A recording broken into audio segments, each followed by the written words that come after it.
last night, the Bourbon Belle says, so who are you rooting for tonight? I said the Buccaneers. She goes, really?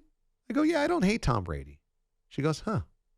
I go, it's also really fun when the Cowboys lose. Like, really, really fun. She said, why? I said, well, you see, the Cowboys exist in this perfect space. They have been relevant and good enough for 30 years. They're not bad like the Lions. They're not total trash. They're always good enough, but they're also bad enough to choke all the time, which tortures Jerry Jones. And that's the fun thing. If they were 4-12 every year and missed the playoffs, it wouldn't be that fun. But they're always joke artists, so it's great. It's either week 17 win it and lose, week 18 win it and lose, wild card weekend lose, divisional round weekend and lose. I mean, they haven't been to an NFC championship game since Oasis sang Wonderwall. I mean, it's a long time. Natural gas. So it's just awesome because you can set your clock to it. And so I said, watching Jerry go home, slinking in his chair again, is going to be great tonight because Brady's going to rip out their hearts. Cowboys will shrink in the moment. Dak's going to throw a bad INT. Mike McCarthy's going to look like a buffoon. It's going to be great. None of that happened. And I credit Dak Prescott, McCarthy, Kellen Moore, the Cowboys defense. They were great. They were great. And I got to eat it. There's no doubt about it. Last night they played a great football game. Dak particularly was awesome. Dak was in total command. Dak moved the football at will. He was primarily a pocket passer that just continued to deliver the ball to the open man. But when his guys were covered, he was accurate. He was smart. And then when needed, he was able to scramble. He went through his progressions. He was great. He threw with power, accuracy, touch. He was great. He was phenomenal. And that was after the first two drives where they looked like crap. After the opening drives, Dak went 25 of 30 for 305 and 4 touchdowns and then had the bootleg on the other. He was awesome.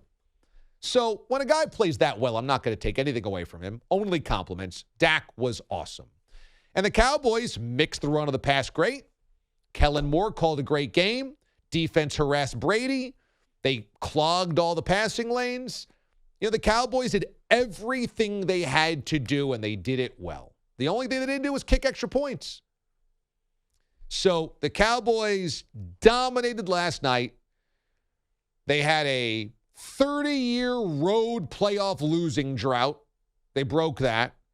They get to the divisional round, more than they could say about last year. So all the kudos to them today.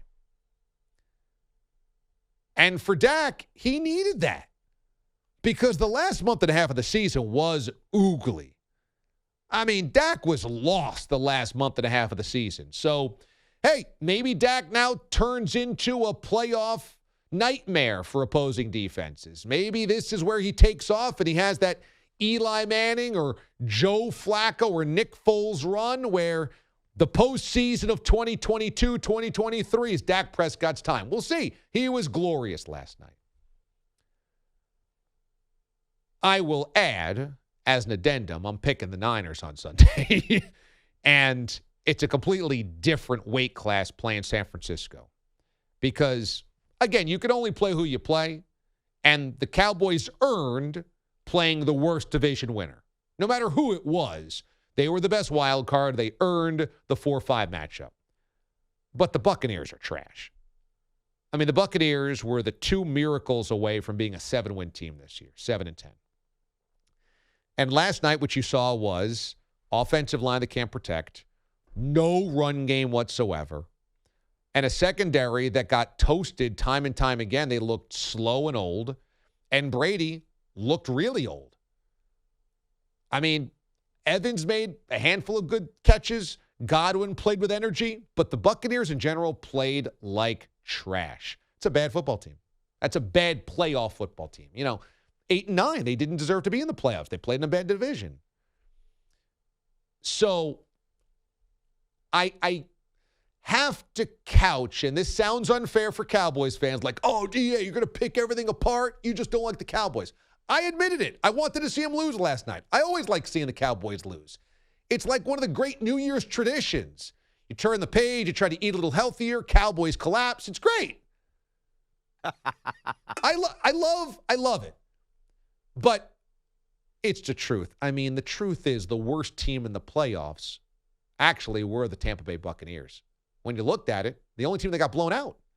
Seahawks battled until the third quarter, late third, in it, on the road, against a good Niners team. The Dolphins were down 17-0, made that a game, had the ball, and could have won on the final possession. The Buccaneers are the only team that got blown out. The only team that just weren't in the game. Worst football team in the playoffs, and now the Cowboys have a completely different test. What I thought was so interesting is this plot line. Tom Brady delivered Dan Quinn his single most humiliating moment in football. Head coach, Falcons, Super Bowl. Blew a 28-3 lead in the Super Bowl. That was the most humiliated Dan Quinn has ever been.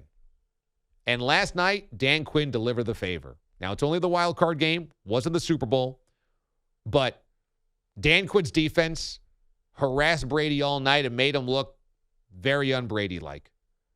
Very mortal and human and old and, I mean, dare I say, the second worst starting quarterback in the playoffs behind Skylar Thompson?